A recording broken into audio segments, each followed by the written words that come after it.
Welcome to Box Office Receipts Plus. I'm your host, Tyler Callahan, and on this episode, I'll be going over the movies that did release this summer, except not in theaters, but on streaming services. Over the summer, it was up to these services to deliver and premiere new content, which they did. I'll be going over one movie per service, what I liked, didn't like, and then give it a ranking. The movies I'll be going over include Greyhound from Apple TV+, Hamilton from Disney+, Palm Springs from Hulu, and The Old Guard from Netflix.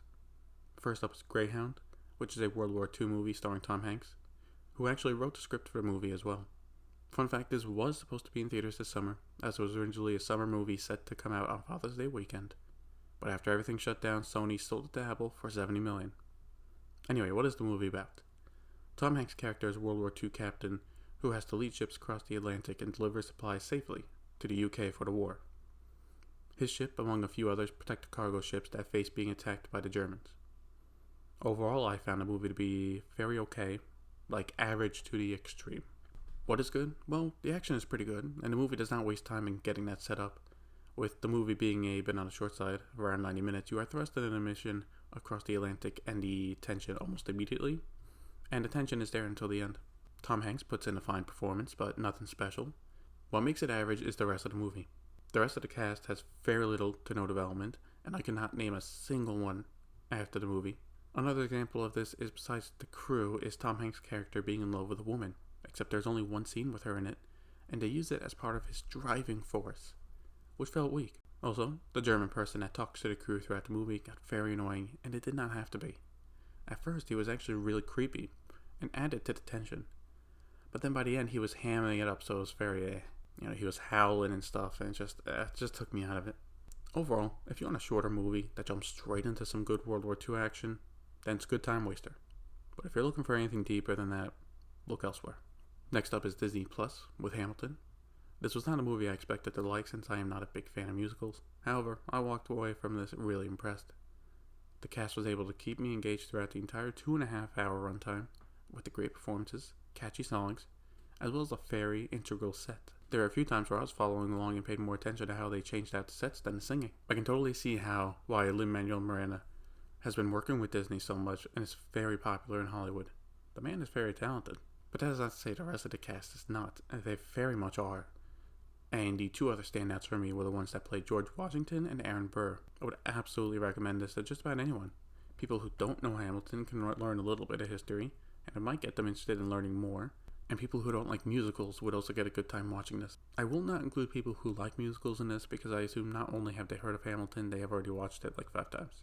But it's definitely worth the $7 for 1 month of Disney Plus to watch, especially since they took away the free trial. Hulu offered another movie that was supposed to be a theatrical release with Palm Springs.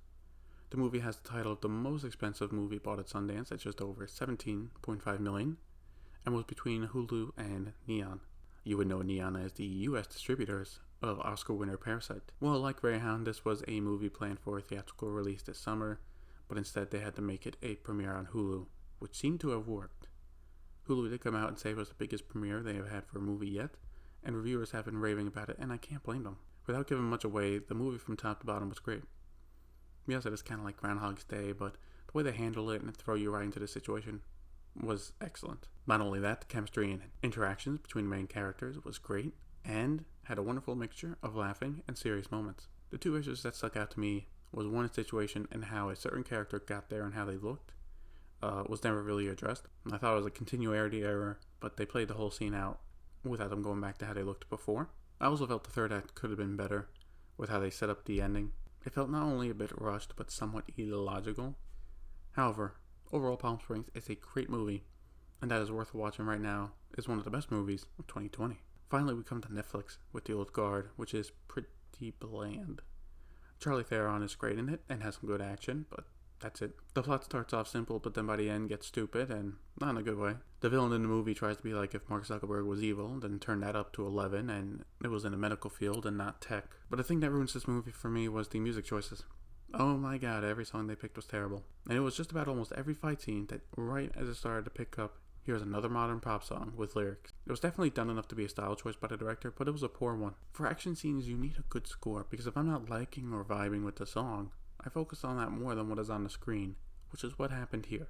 Now, this is an adaptation of a comic book, and there are enough interesting elements that they could make a sequel better, but there needs to be some better choices made and a well-written script for that to happen. Okay, so that was the 4 big movies that premiered throughout the summer on streaming services, and I will give my quick ranking. 4th place, The Old Guard. 3rd place, Greyhound. 2nd place, Hamilton.